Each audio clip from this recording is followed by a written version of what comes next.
favor. Professor Ricardo Maurício, cumprimento Vossa Excelência, e esta é a primeira vez publicamente que estamos em contato depois que Vossa Excelência, para nossa alegria, é meu coordenador do programa de pós-graduação. Começando assim, eu digo que na pessoa de Vossa Excelência estou saudando todos os meus colegas da pós-graduação, da graduação e ao nosso querido diretor, professor Júlio Rocha. Se é por esse caminho subjetivo que começo a saudação ao nosso visitante, posso prosseguir dizendo que homo sum, humani nihil a me alienum ut. Sou humano, nada do que é humano me é estranho. Terêncio tinha razão. Terêncio é uma figura que nos dá esta sentença verdadeira antes do nascimento de Cristo. E, portanto, se eu sou humano e não afasto de mim nada que é humano, não posso, uma saudação a uma querida figura humana como é Felipe Chiarello, dizer que esse querida está também nessa mesma linha do ser humano. E aí me recordo de um outro, que aí não sei quem é o pai, de um outro ditado, que diz assim: o afetivo é o efetivo na vida. Felipe Chiarello, seguro a emoção, para que eu possa concluir esta saudação. Porque, senão, eu vou dar espaço a um sentimento que me impedirá falar. Que sentimento? Lembrado pelo professor Ricardo Maurício, fui aluno da primeira turma da restauração, digamos assim, do nosso programa de pós-graduação. Restauração porque, na década de 50, o professor Orlando Gomes nos trazia um curso de doutorado que, se não fossem as novas regras disciplinando esse tipo de área de conhecimento, ele estaria, portanto, beirando os 100 anos. Orlando Gomes irrequieto. Orlando Gomes atualizado. Orlando Gomes prospectivo. Orlando Gomes olhando para o futuro. Orlando Gomes recria a pós-graduação na nossa faculdade, nos idos de 1975. Deus quis, professor Chiarello,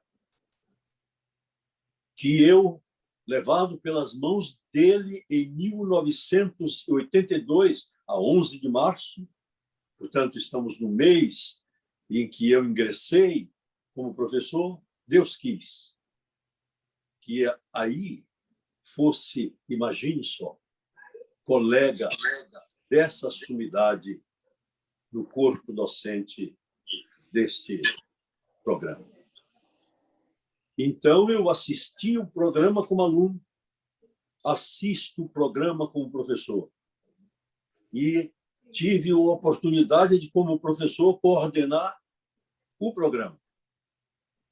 Aí, com a ajuda dos meus ilustres pares, destacando a figura desta mulher extraordinária, desta mulher que merece essa homenagem nesse mês dedicado à mulher, destacando Maria Auxiliadora de Almeida Minaim, minha irmã, que segurou o timão do barco comigo e me permitiu que não fosse este barco a deriva, porque sozinho eu não teria força para conduzi-lo, caro professor Ricardo Maurício, como fiz com a ajuda de todos, inclusive de Vossa Excelência, meu aluno, várias vezes, até naquela turma de filosofia, na qual contei com a ajuda deste queridíssimo Nelson Cerqueira, deste competentíssimo Nelson Cerqueira.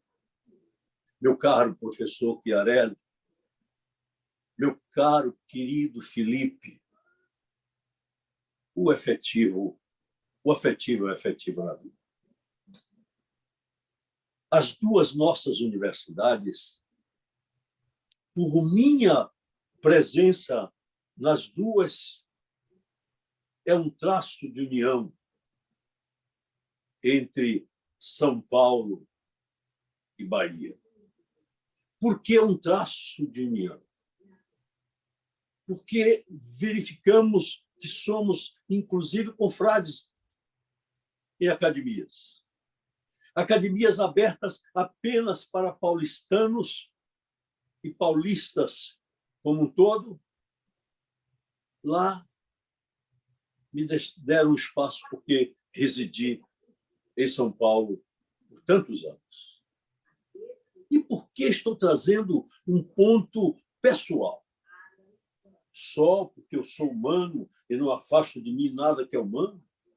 Não, por causa do afetivo. É que esta universidade, antes mesmo da Universidade Federal da Bahia, me acolheu no seu pequeno espaço de professores eméritos, com uma recomendação naquele dia. Lembre-se que somente a Faculdade de Direito deu 5 professores eméritos à Universidade Mackenzie. Deu Ives Gandhi, deu Miguel Reale, deu Esther de Figueiredo Ferraz e agora você, como se dissesse, ainda que você não tenha aquele gabarito, aquele nível dos seus antecedentes neste grupo, a universidade lhe permite ingressar nele, porque a Bahia está junto com São Paulo.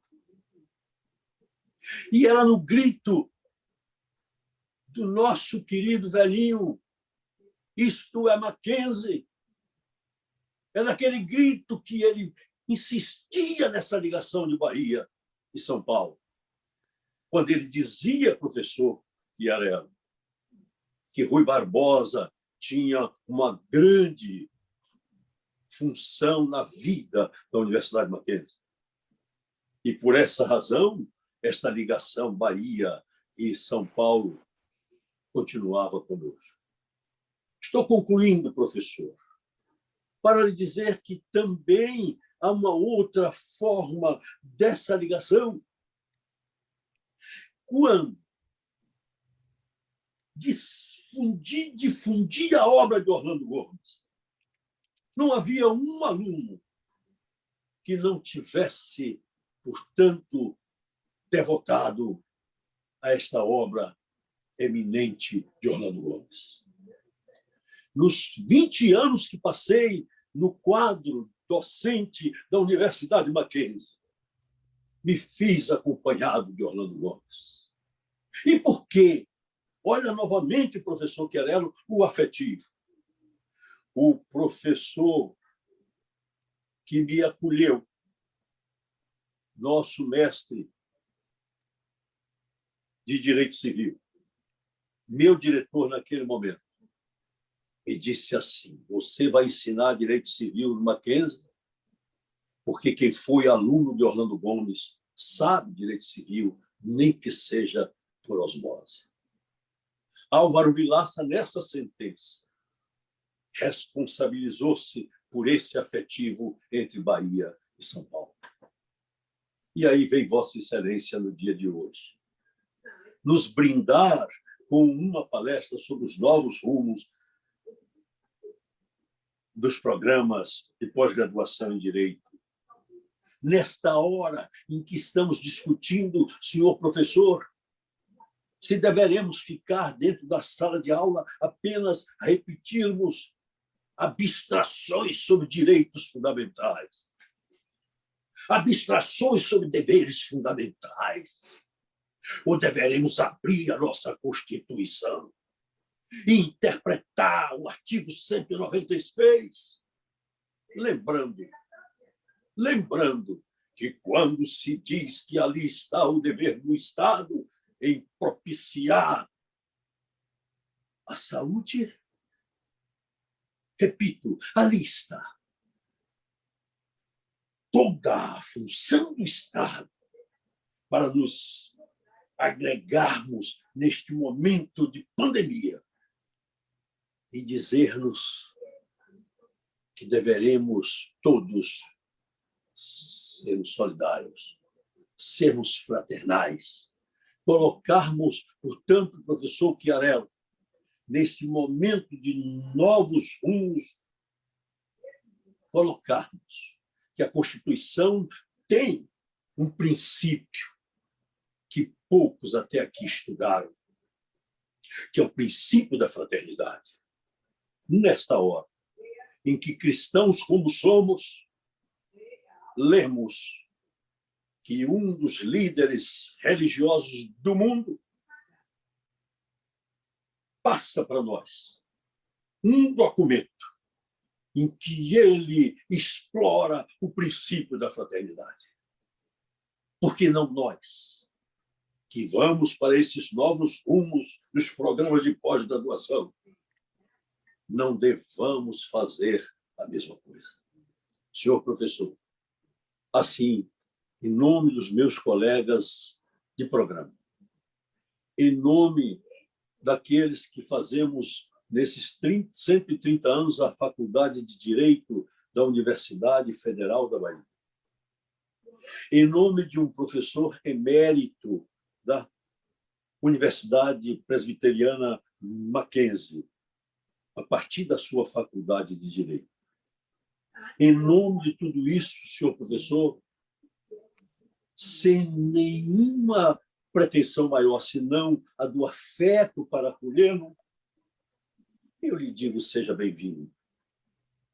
Eu lhe digo que, ao dizer aqui quais são esses novos rumos, que nos dê a lição que esperamos, para que o direito seja efetivamente um instrumento de disseminação de lições sobre fraternidade, sobre solidariedade, sobre amor e sobre dignidade da pessoa humana. Deus seja louvado e ilumine Vossa Excelência, senhor professor Felipe Chiarello de Souza Pinto, meu colega, 2 vezes, meu confrade, também 1 vez. Deus seja louvado. Muito obrigado, mestre Edivaldo, por essas palavras, né, tão importantes, que evocam tantas emoções. Eu agradeço muito, senhor, a referência, né, para todos nós, não só aqui da Bahia. Conversava semana passada com a professora Sandra Martini, que inclusive tem uma belíssima tradução de um livro do professor Lídio Oresta sobre direito fraterno, a propósito do princípio da fraternidade, e ela me confidenciava a grande admiração que tem também por Vossa Excelência. Eu queria também cumprimentar muito afetuosamente a professora Regina Martinez, da Unijale, a professora Viviane Celos, querida amiga da Unicuritiba, que ao lado da professora Luciana Boim integra a rede. Muito obrigado, professora, por sua presença aqui. Também cumprimento os colegas da Uniara, que é a Universidade de Araraquara, em São Paulo. Fico muito feliz de termos aqui a presença de todos vocês. A Bahia é sempre uma terra que sabe receber e sabe acolher muito bem. Bom, mas estamos todos aqui irmanados nesse propósito de ouvir o professor Felipe Chiarello, que ministrará a conferência magna inaugural do nosso programa de pós-graduação em Direito da UFRGS. O tema: os novos rumos da pós-graduação em Direito no Brasil. O professor Felipe Chiarello, embora dispense apresentações, é coordenador adjunto hoje de programas acadêmicos da área de Direito, da CAPES-MEC, pró-reitor de pesquisa e pós-graduação da Universidade Mackenzie, professor titular também da Universidade Mackenzie, pesquisador, membro titular da Academia Paulista de Letras, doutor e mestre em Direito pela PUC de São Paulo. Mas mais do que isso, afora os títulos, professor Edivaldo, como o senhor bem colocou, um ser humano fraterno que vai aqui compartilhar conosco seus conhecimentos, suas experiências em prol do aperfeiçoamento, não só do nosso programa, mas também de outros programas em Direito do Brasil que estão aqui presentes nesse evento inaugural. Professor Felipe Chiarello, muito obrigado. Tem a palavra. Meu caríssimo professor Ricardo Maurício, primeiro eu queria agradecer aí a gentileza desse convite. Eu que estou profundamente emocionado a partir aí dessa apresentação do professor Edivaldo Brito, que para mim é uma grande referência, um querido amigo, uma pessoa que eu tenho um carinho, uma admiração enormes, né? E eu queria muito fazer uma saudação especial aí a todas e todos aqui presentes. Eu obviamente, queria começar com a representante da reitoria, a professora Joyce Pedreira, que representa aí a reitoria da Universidade Federal da Bahia, dizer para mim que é uma grande honra estar aqui. Eu estou aqui meio que virtualmente, aqui vocês estão vendo, já estou aqui no campus, como eu estava falando com a professora Mônica Guiar, né? Estou aqui no campus. Eu queria fazer uma saudação especial também à professora auxiliadora, que eu revejo aqui, que me encontrou, a nossa decana aqui, que me encontrou quando eu ainda era um estudante de mestrado, e concluindo meu mestrado, quando eu comecei no Movimento Nacional dos Pós-Graduandos, quando eu era presidente da NPG e criei a FEPOD, a Federação dos Pós-Graduandos em Direito. E queria fazer, então, uma saudação especial também ao nosso diretor da Faculdade de Direito, professor Júlio Rocha, e dizer que, para mim, é uma grande honra estar aqui com essas professoras e professores que eu admiro demais da Universidade Federal da Bahia. Tem uma série de amigas e amigos aqui que vieram de outras instituições. Eu queria fazer, então, uma saudação a todas e todos aqui, a professora Viviane Celos, que aqui vejo, que é uma amiga querida, uma grande liderança na área do direito, nos programas de mestrado e doutorado, sempre muito participativa, uma pessoa que faz grandes eventos. Tive a honra de participar com ela há pouco num evento também, e para mim é uma alegria reencontrá-la. A professora Sandra, querida amiga da Uniriter, tão bom, né? Essa questão virtual que o professor Ricardo Maurício domina tão bem, né? Podendo unir todas as pessoas, a professora Regina de Jales, a professora Luciana Boim de Sergipe, uma amiga querida também que eu revejo aqui, o professor Sandro da UFES, o pessoal da Uniara, uma alegria rever todas e todos aqui, profundamente emocionado com essa homenagem, com essa possibilidade de reencontrar amigas e amigos aqui. Professor Edivaldo Brito estava falando, né, da união que nós temos entre Mackenzie e Universidade Federal da Bahia. Professor Edivaldo, quando eu tive a honra de ocupar a cadeira do professor professor Álvaro Vilaça, que foi o nosso diretor da Faculdade de Direito, né? Quando eu tive a honra de dirigir a Faculdade de Direito da Universidade Presbiteriana Mackenzie, ecoava a voz que você falou do professor Poças Leitão, né? Isso é Mackenzie. Isso, para mim, é profundamente... assim, e demonstra algo que na sua fala me tocou demais. Eu estava ouvindo as poesias, né, tão lindas que a Isilda Mello trouxe e pensei, a Viviane sabe que eu gosto de poesia, que eu gosto muito de literatura, eu trabalho essa questão bastante. Eu vi o professor Nelson aqui, Cerqueira, e eu lembrei, professor Edivaldo Brito,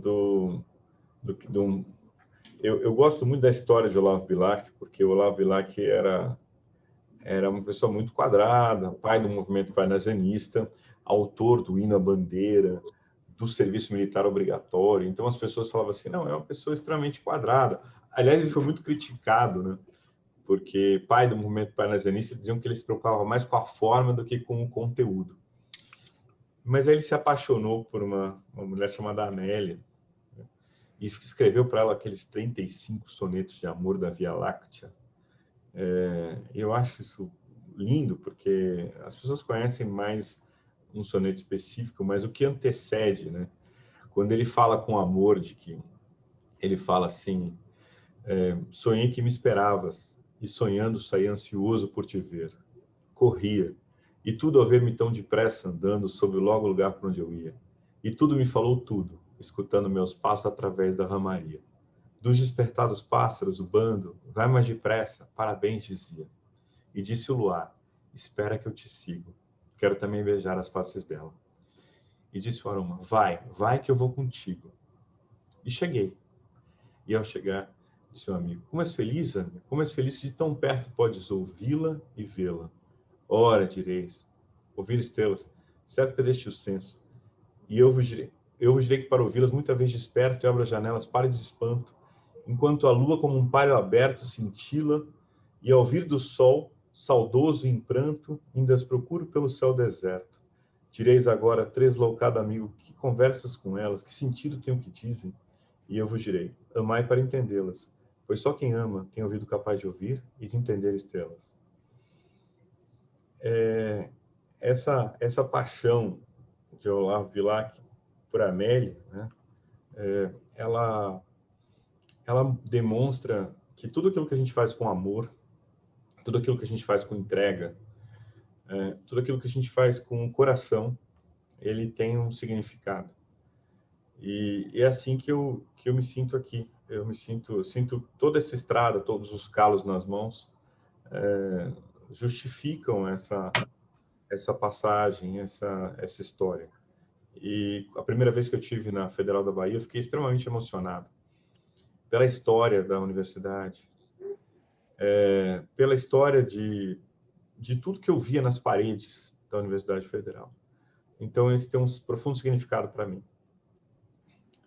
Eu preparei uma fala dividida em dois aspectos, que são angústias de um professor, que remetem aí. A primeira questão é o conflito que nós temos entre gerações, o aspecto da docência e a importância que nós temos aí para debater questões como essa. Eu acho que são angústias que nós vivemos nesse mundo conectado, no novo modelo de sala de aula, no modelo, como eu falei aqui, uma vez numa aula com o professor Ricardo, um modelo disruptivo, uma discussão aí de uma quebra. O que é a disrupção? Essa fratura, essa quebra que nós tivemos forçada no momento pandêmico e agora vamos ter que discuti-la pós-pandemia.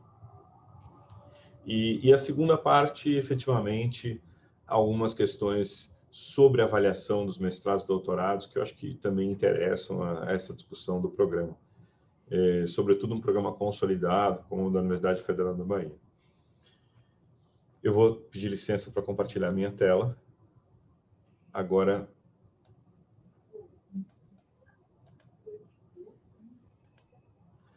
tem que habilitar de novo. Tiraram a habilitação, viu? Luiz, veja aí, por gentileza, Luiz, a habilitação.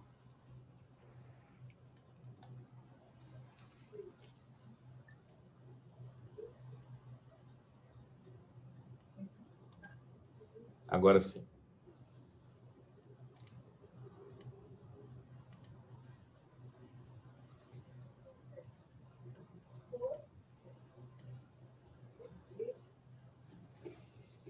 Bom, primeiro eu queria dizer que essa é uma fala aberta, são apenas inquietações de um docente, e eu queria que a gente pudesse debater sobre o tema. Esses são meus contatos, então eu quero deixar uma fala aí para que a gente pudesse, então, trocar ideias entre nós.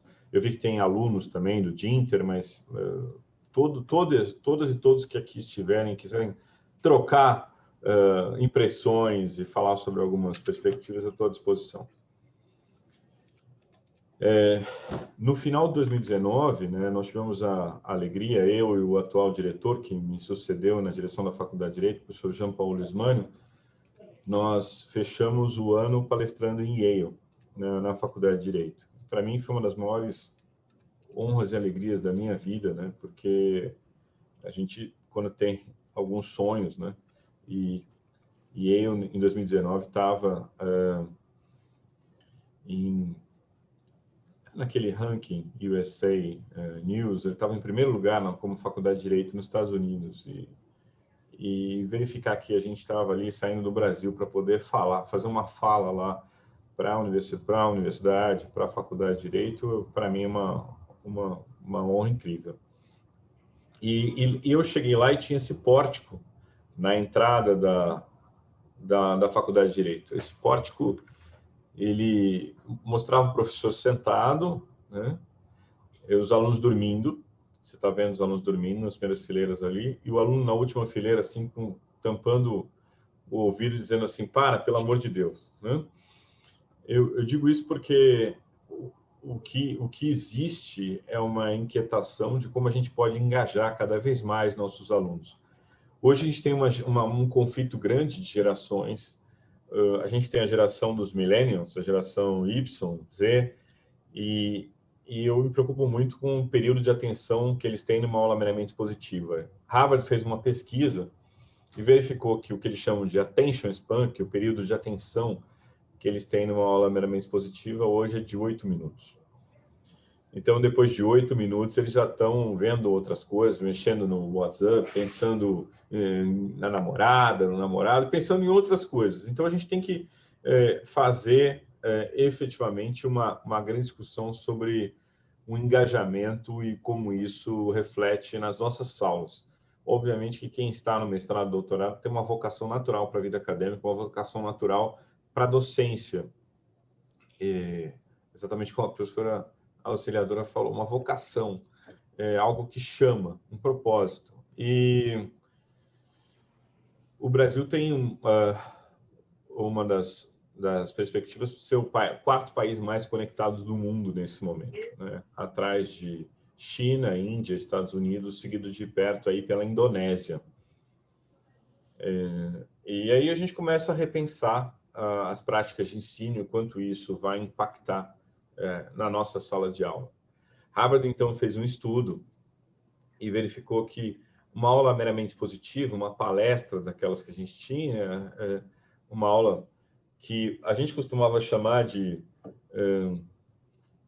cuspe-giz, né? A gente, antigamente, né? A gente começava, o direito é isso, ele tem só... Hoje, uma aula de palestra, ele tem um índice de 5% de aprendizagem do conteúdo. O aluno vai lembrar de 5% daquilo que você falou.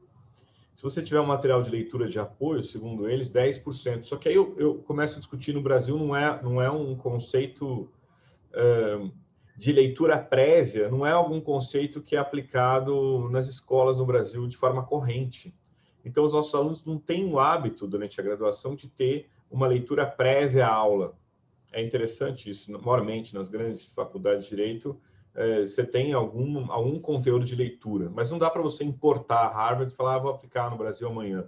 Tem que ter uma discussão aqui, que nasce na academia. Por isso, essa minha provocação.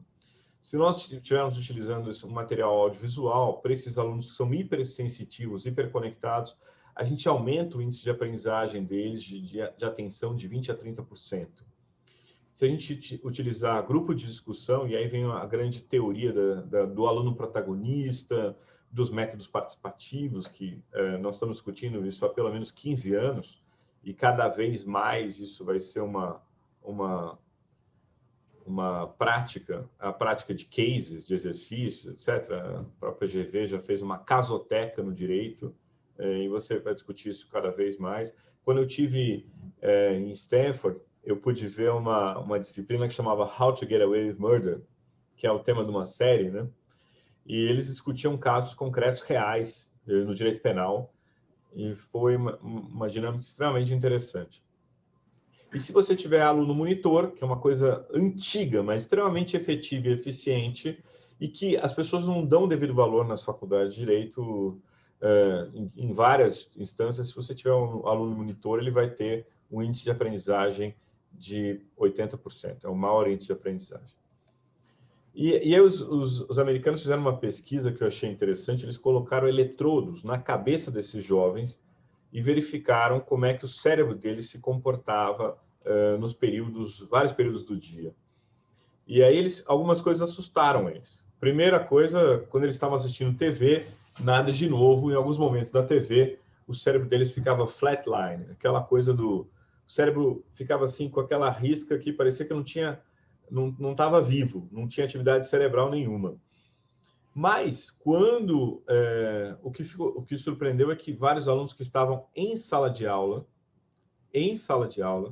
o cérebro deles também ficou flatline, ou seja, o aluno estava lá, mas o cérebro dele não compareceu à aula. Depois disso, eu lembrei daquela fala de Rui Barbosa, de não acordar o aluno dormindo, porque no meio, vocês estão vendo aí no meio, quando o aluno estava dormindo, ele tem uma atividade cerebral às vezes aqui, ó. Então, eu nunca mais acordei aluno meu que dormia em sala de aula depois desse estudo aqui que eu vi dos americanos. Eu quero passar um vídeo rápido que fala sobre o conceito, o conflito entre as gerações dos baby boomers, da geração X e a geração Y dos millennials, que é uma coisa que nos faz entender, me faz entender por que as minhas filhas, às vezes, têm uma mentalidade diferente da minha, e por que a gente vai ensinar para esses adolescentes que hoje são da geração Y. É importante que a gente entenda como a cabeça deles funciona, para a gente, de certa forma, se comunicar melhor com eles. Essa é a ideia. What are you doing right now? Is it something that you really love? Millions of people at this very second are doing exactly what makes them happy.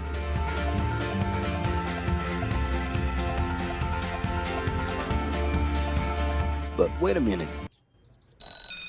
You spend a big part of your life working.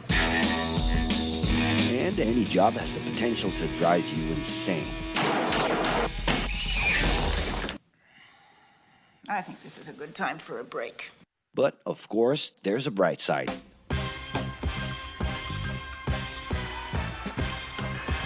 And the best thing, time off. As a matter of fact, the way we work influences new trends and behaviors in society. And if some things are new and different to you, and to everyone else, it's good to know that the ones who really captured the idea are those young millennials. Otherwise known as Generation Y, G, we, globalists. Okay. We know you heard about this. They represent a new workforce in the global market and have high aspirations. Half of them already have or plan to open their own businesses. Because of their digital, liquid, and collective mindset, They are affecting the way we produce and work in the future. Sounds complicated? Actually, keeping things simple was the motto that baby boomers worked by in the 60s and 70s. Rules were a lot clearer back then. The workspace was confined to the office. Responsibilities were individual-based and very specific, and you knew exactly the right time to start and finish your day. At that time, after the World Wars, the institution represented the security that everyone was dreaming about. Because of this, it made total sense to be a company man and respond well to linear and hierarchical structures. But be careful. Once you chose a career, it was a decision that would pretty much last for the rest of your life. Older workers would teach young ones because putting in long years of experience was essential if you wanted to grow within the company. Having a job would guarantee social status and was the first step towards marriage and a first kid 9 months later. Work didn't mix with personal life. No bringing work home. But baby boomers worked a lot. It's been a hard day's night. And this had to do with keeping a deep sense of discipline and honor. Day-to-day sacrifices guaranteed that the family would be taken care of, and they knew that a big payoff would come, even if it would take a while.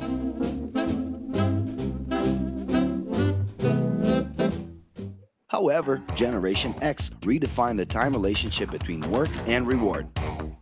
Super confident, extroverted, very competitive, and doing everything in their power to achieve quick growth, these guys were always on the lookout for better offers. A profitable idea could easily put them into a leadership position based on meritocracy without taking their experience into account. As they searched for more ways to personally stand out and be professionally independent, they relied on degrees, including MBAs and PhDs, to get ahead of their competitors. Pressure, pushing down on me, pressing down on you. No man has spoken. In this more individualistic style of thinking, a nice wardrobe and a business card could help them close better deals and expand their network. Being in the right place at the right time is what would define the work schedule. Business time was extended into the happy hour. This mix between personal and professional life turned a workaholic into someone who was admirable and even sexy.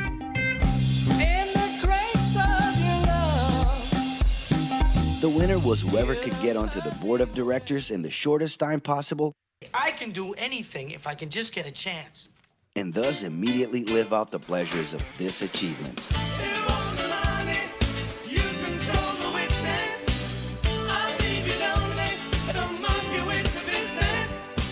But today, the journey's a little different.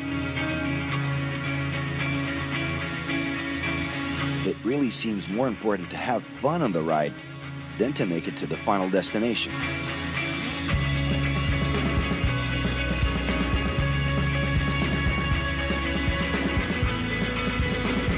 Ironically, millennials, those unpredictable kids, are the ones perfectly translating this new vision. In a time when pleasure determines professional accomplishment, they know, like no one else, how to recognize opportunities that link passion with work. It's not right, but it's now or never. The creative economy, new professions, an entrepreneurship boom, and the new collective power are painting a brilliant and never-before-seen scenario.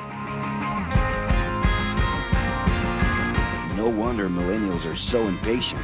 The speed at which they connect with the world sets the pace for their work relations. Projects that only will make a difference in the long term just don't stimulate them. And they need constant feedback so they can feel that their efforts are being recognized. So? It's great. I love it. The traditional pyramid inside of companies doesn't really fit with these anxious young people.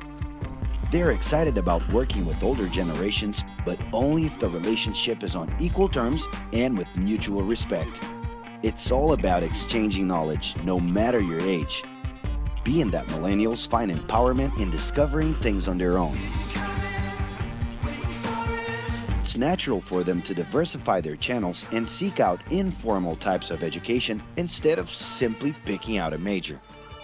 In the end, professional commitment is not just a norm.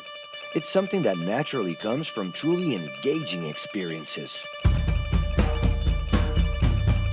Besides having a job, it's become more important to have a purpose that can be carried out in different forms at the same time. Mobility, shared workspaces, home offices, and the possibility to create your own hours make work always present, anytime and everywhere. For that reason, people with different work styles are having more freedom to tap into their talents, and even those with introverted personalities can transform their ideas into million-dollar businesses. Yes, you can stay in your pajamas as long as you maintain an updated and attractive profile across your social network.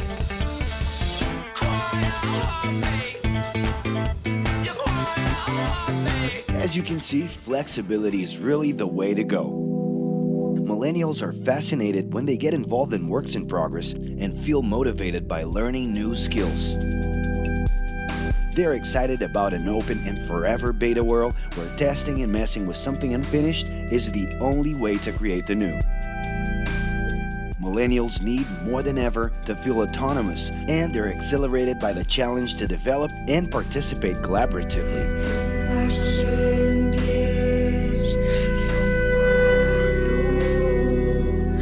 They can change direction quickly and don't let attachments hold them back. It's about living better in the present with no illusion that the future can be controlled.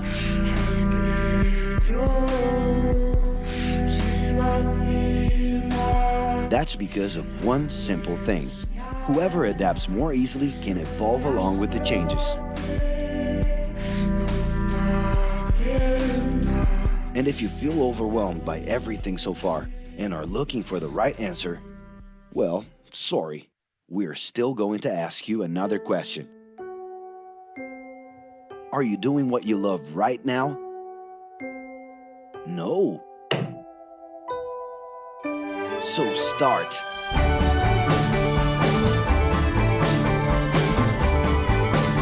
The clock is ticking and your life is in a hurry. Discover your life's purpose and make it happen. Loving your work will put you in motion. It's the only way to lead a fulfilling life every day.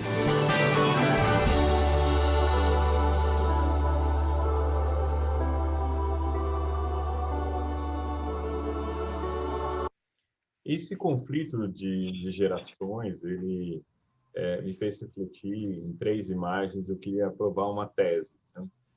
Nosso cérebro mudou, nossa perspectiva sobre a realidade mudou, e isso se deve a essa hiperconexão que eu falei no começo.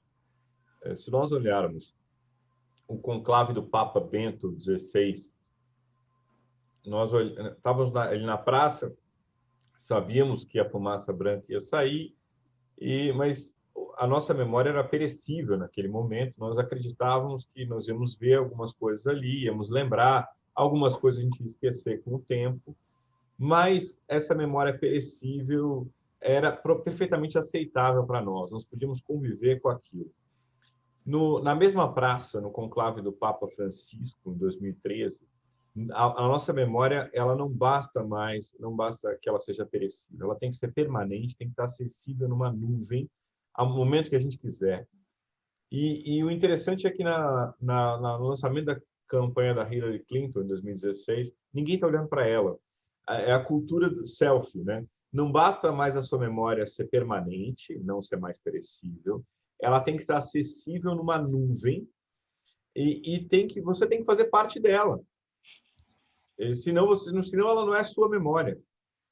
Isso é extremamente interessante, a cultura do selfie dessa nova geração. Você percebe que está todo mundo olhando ali de costas para ela, cada vez mais, e isso é uma realidade na nossa graduação, nas nossas faculdades de Direito. Isso eu digo porque essas coisas evoluem extremamente rápido. A gente está com uma pesquisa que eu vou mostrar mais para o final, do Facebook aqui no Mackenzie, é um dos nossos patrocinadores, e a gente viu que em 2007 o site mais acessado do mundo era o Yahoo, o Facebook estava apenas na 21ª posição, aqui acima do Adult Friend Finder, que eu não tenho ideia do que seja. E aí, a gente vê hoje, na data de hoje, os sites mais acessados do mundo, enquanto a gente está no meio dessa pandemia, gente, para ver o comportamento das pessoas e o quanto isso impacta nas nossas relações pessoais, eu trouxe isso para vocês, para encerrar essa primeira parte das minhas angústias dessa hiperconectividade e da docência com essa nova geração. Olha só como o mundo está cada vez mais globalizado também no direito, nas relações humanas. O Google é o site mais acessado do mundo, mas se você for olhar os 10 sites mais acessados do mundo, você vai ver uma influência muito grande, cada vez maior, da China. Então, você vai ver, depois do Google, você vê o YouTube, as pessoas estão assistindo vídeos durante a pandemia, mas você vê o Tmall, que é o terceiro site mais acessado do mundo, que é um site de vendas de alto padrão na China. O Baidu, que é o Google chinês, na quarta posição. O QQ, que é o Messenger chinês, na quinta. O Soho, que é um site tipo UOL, na sexta posição lá na China. Você vai voltar para o Facebook, mas você vai ver o Taobao da rede Alibaba, o 360 e o JD, que é uma empresa de comércio eletrônico em Pequim.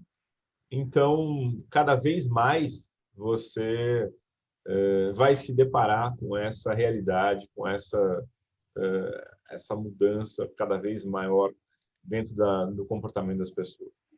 E esses são os aplicativos mais baixados nos celulares de todo mundo, Apple e Android. Se você olhar, as pessoas estão... O que elas estão fazendo durante a pandemia? O comportamento dessas pessoas. Elas estão fazendo vídeo nesse TikTok.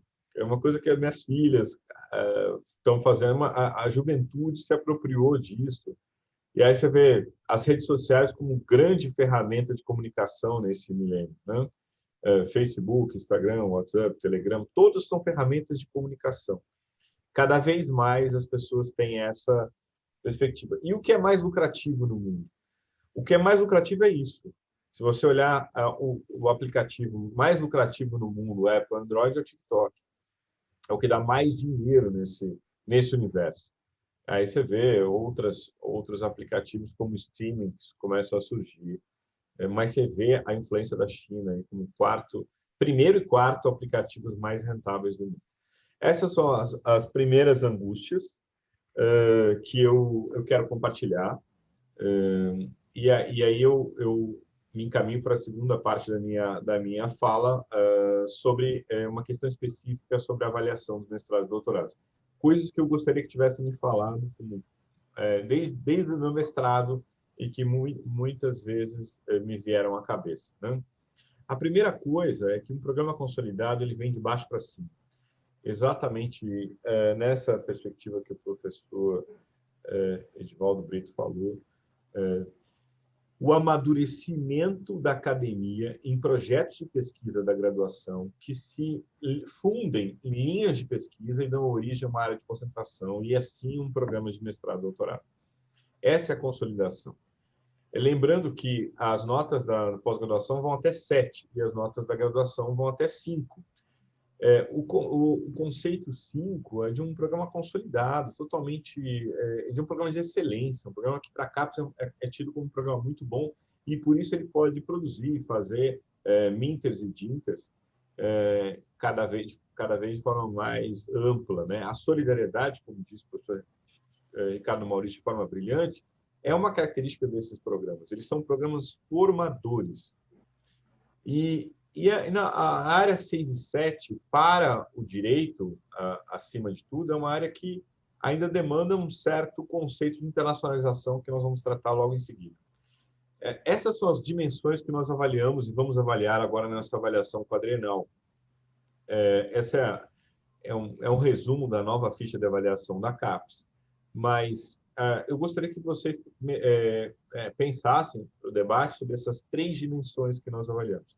A primeira é a organização do programa em si, a articulação entre docentes e as linhas de pesquisa, a área de concentração, as disciplinas, como elas se articulam, se os professores se conhecem, citam, se a escola efetivamente tem uma sequência que eu falei de um crescimento desses projetos que se entrelaçam numa grande área de concentração. Isso tudo a gente consegue verificar, inclusive na aderência das disciplinas e das orientações de mestrado e doutorado.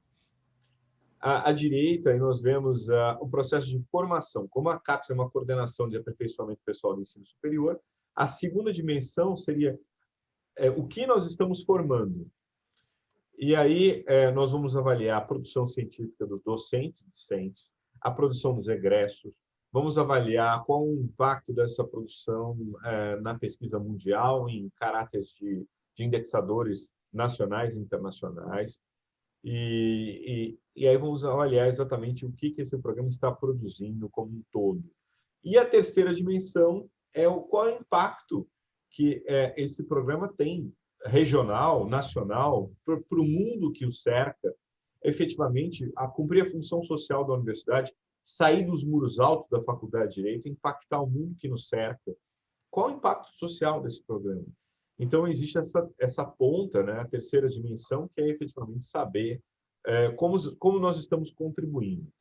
Todas essas informações, gente, estão na plataforma que, obviamente, o Ricardo Maurício deve estar tendo um trabalho grande aí, que é a plataforma Sucupira, né? Os alunos, inclusive os bolsistas, têm o hábito de verificar muito essa plataforma. A gente tem aí, quase ao final, aqui eu vou mostrar uma lógica que a gente fez aqui no Mackenzie, mas eu acho que é importante que os alunos, sobretudo, se apropriem dessa plataforma da CAPES. Eu tenho um software que eu uso aqui no Mackenzie, apenas meu dia a dia, que chama Athena. Eu acompanho em tempo real, na tela do meu computador, eu tenho uma janela aberta, onde eu vejo a produção dos meus professores em tempo real, vejo efetivamente o que eles produziram, como produziram, para poder fazer uma gestão visual em tempo real. Inclusive, eu posso comparar com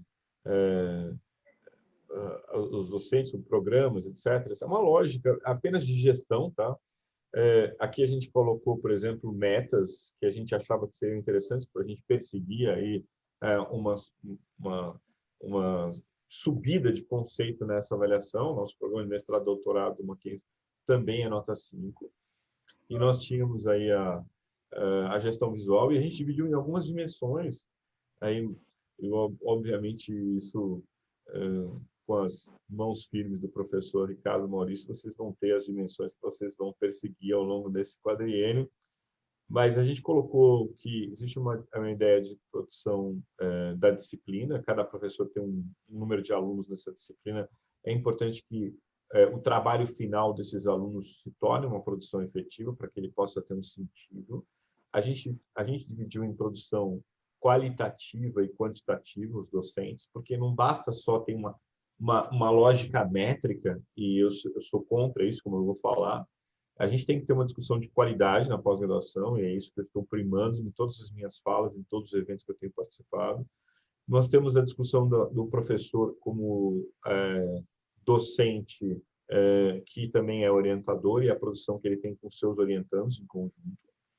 A produção de livros, organização de eventos, a participação de eventos nacionais e internacionais com publicação em anais, as redes de pesquisa que nós fazemos parte, exatamente, né, como eu tenho a honra de fazer parte com o professor Ricardo de uma rede de pesquisa internacional. O Minter e Dinter também é uma coisa importante na solidariedade, os professores visitantes nacionais e estrangeiros, a reorganização constante dos grupos de pesquisa da universidade e a produção técnica, que é importante que a gente esteja como assessor para dar pareceres em revistas indexadas. Lembrando que a gente fez uma meta para que cada professor tivesse um projeto financiado, mas isso, obviamente, é uma característica de cada um, mas a gente projeta que os professores possam ter, então, projetos financiados. Nos itens 6 e 7, gente, para a gente atingir a nota 6 e 7 e ter acesso ao financiamento do PROEX, eu fiz um misto de todos os instrumentos. Isso não é só o de direito, tá, gente?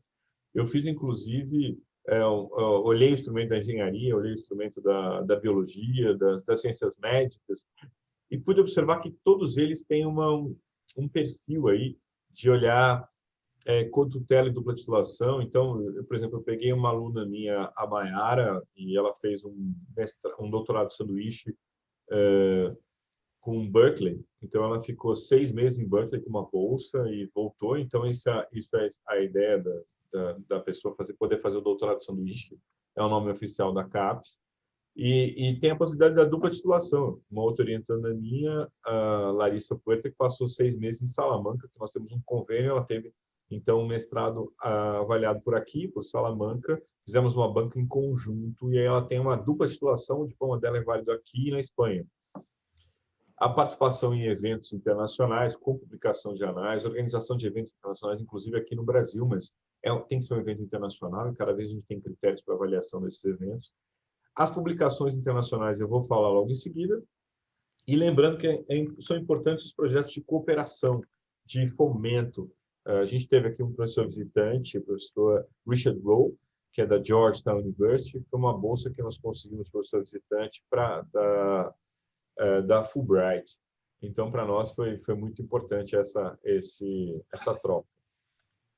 O professor Jorge Guimarães, que era presidente da CAPES, fez um estudo de 20 anos do impacto da produção dos docentes no mundo. E a gente ainda estava muito longe de ascender aí a um impacto nos maiores indexadores do mundo. Como é que funciona isso, gente? Tem 3 indexadores aí que são utilizados. Os últimos 2 são muito utilizados pela CAPES a partir das ciências duras e biológicas, né? E eles colocaram isso como métrica. Isso vai impactar no direito muito nesse próximo quadriênio que acabou de iniciar. Não tanto para esse quadriênio atual, mas para o quadriênio que acabou de iniciar, 2021. Cada vez mais eles vão ver qual o impacto da sua produção no mundo. Como é que funciona isso, gente?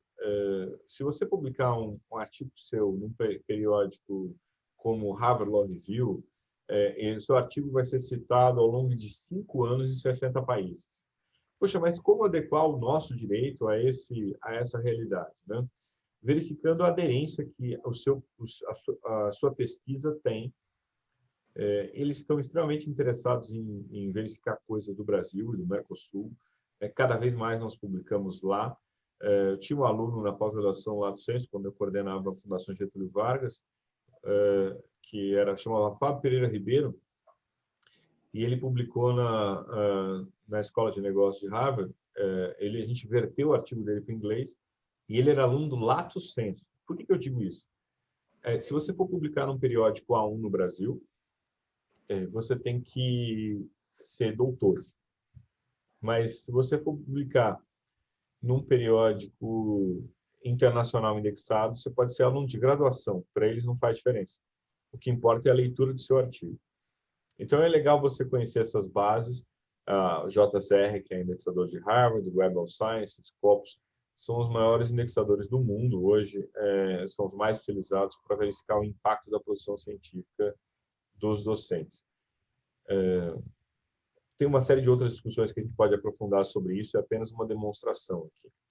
A tabela de periódicos mudou, né? No quadriênio passado, nós tínhamos A1, A2, B1, B2, B3, B4, B5, C. No novo instrumento, inclusive da nova avaliação agora, a gente já tem de A1 a A4, de B1 a B4, B5 some, e nós temos o conceito C. Uma coisa que eu me preocupo bastante, a gente ainda tem um grande número de professores e alunos de mestrado e doutorado publicando em periódicos que não têm conselho editorial, não tem conselho científico, não tem indexação, não tem avaliação da área. Então, a gente tem que cada vez mais cuidar dessas questões da avaliação dos periódicos nacionais indexados e avaliados pela CAPES.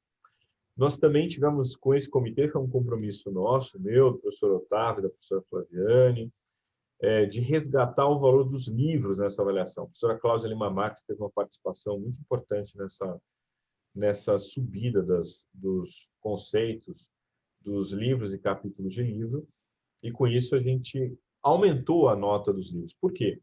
Por causa de uma discussão que eu tinha, grande, que no último quadriênio a gente começou a a gente, estou dizendo a área de direito, a coordenação, a desvalorizar a avaliação dos livros. Os livros, algumas pessoas assistir palestras, que diziam assim, assistir palestras dizendo assim, esqueçam os livros.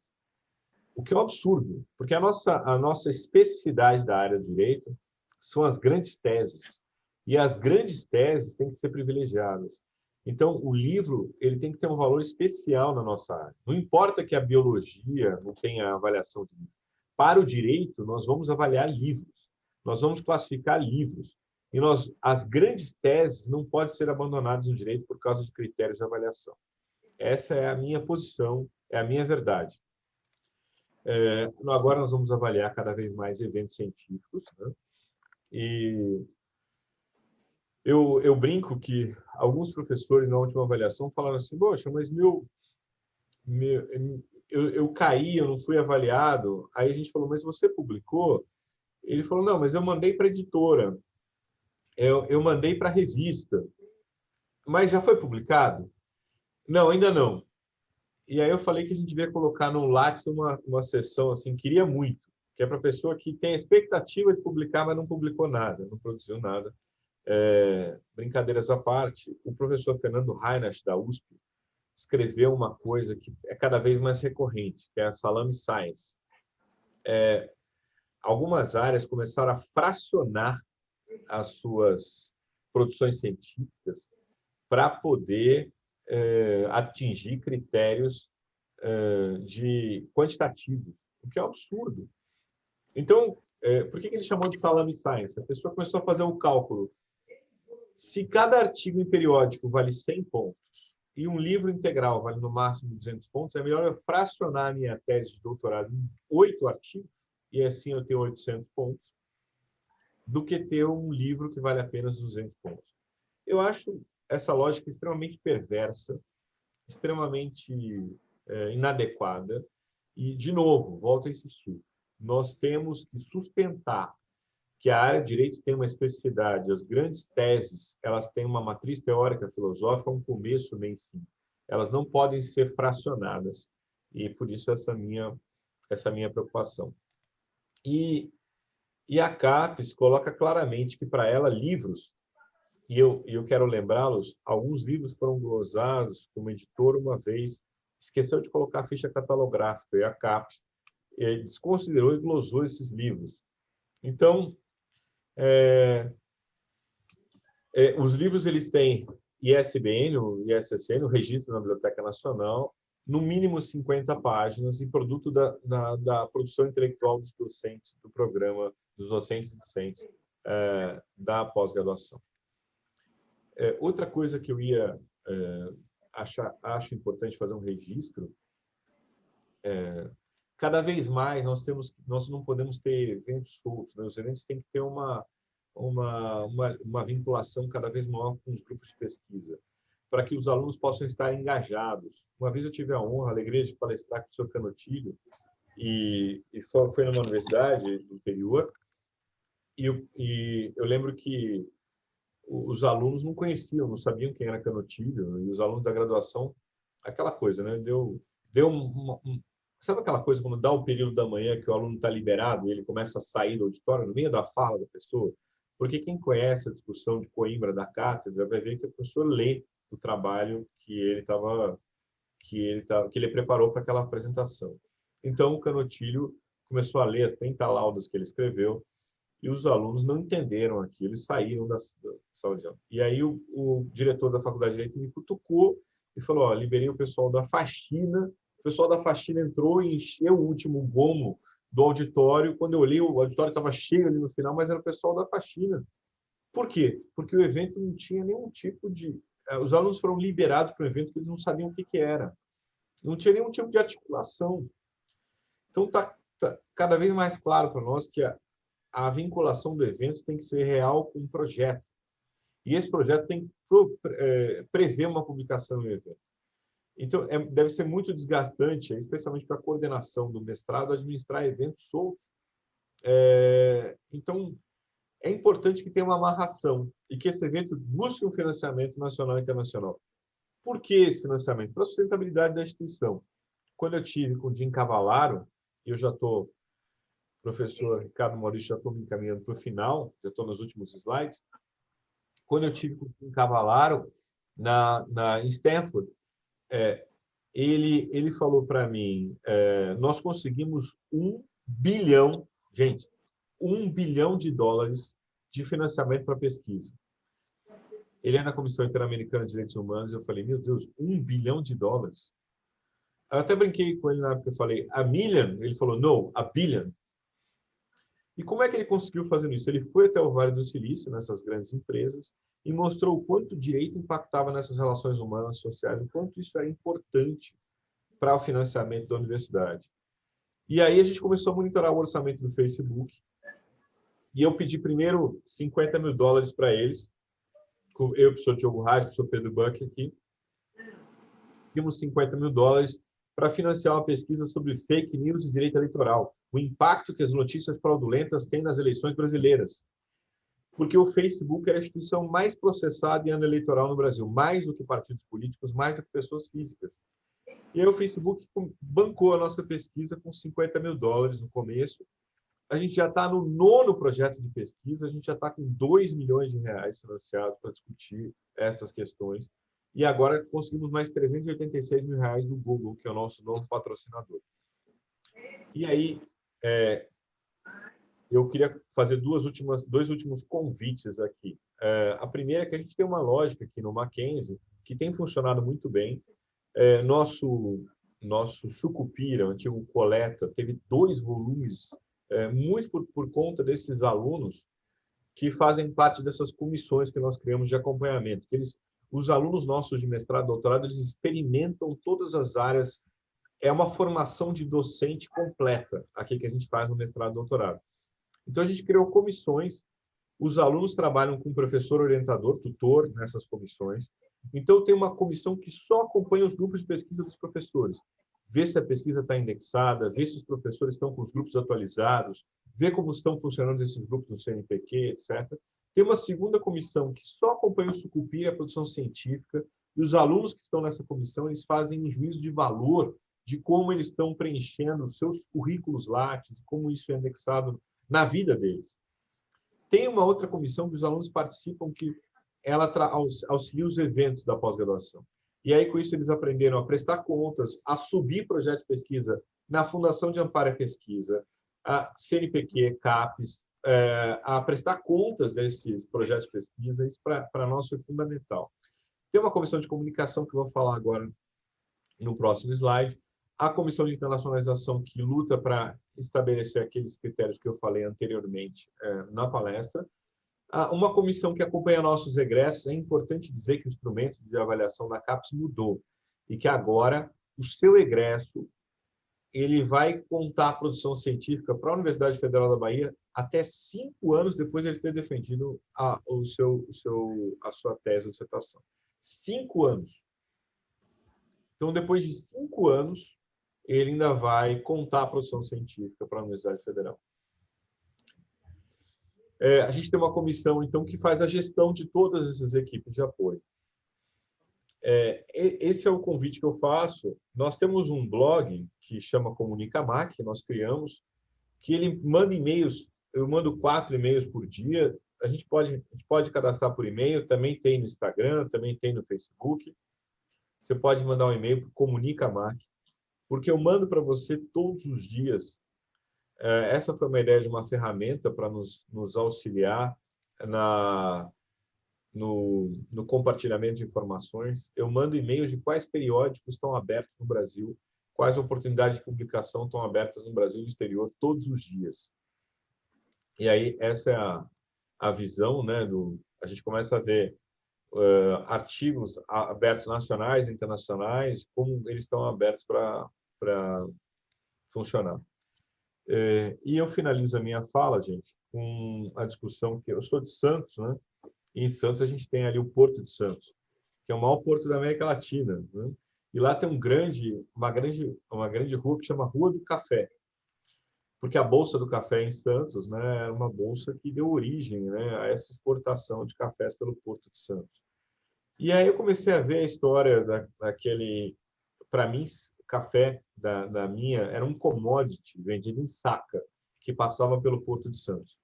E aí eu pude ver que hoje uma xícara de café do gato, que sai do cocô do gato da Malásia, custa $70, $75 em Nova York, uma xícara de café. O que levaria você a pagar $75 numa xícara de café? Essa analogia eu fiz porque ele pegou uma coisa que era um commodity e acrescentou alguma coisa especial, uma história, um propósito dentro dessa. E aí eu finalizo com essa o Charles Aznavour. Eu gosto muito dessa. O que motiva você dentro dessa perspectiva da docência, de toda a produção, daquilo tudo que eu falei? O que te motiva?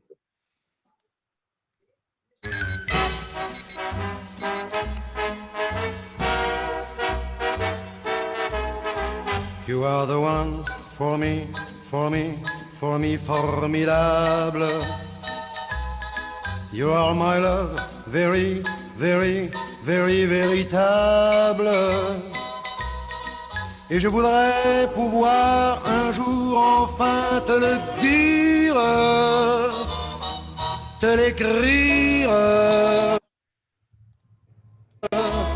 dans la langue de Shakespeare, my Daisy, Daisy, Daisy, désirable. Je suis malheureux d'avoir si peu de mots à t'offrir en cadeau. Darling, I love you, darling, I want you. Et puis c'est à peu près tout. You are the one for me, for me, for me, formidable. Queria agradecer extremamente o convite, ficar à disposição para a gente poder debater outras questões. Eu vou parar de compartilhar a minha tela, eu fico à disposição de vocês. Professor Ricardo Maurício,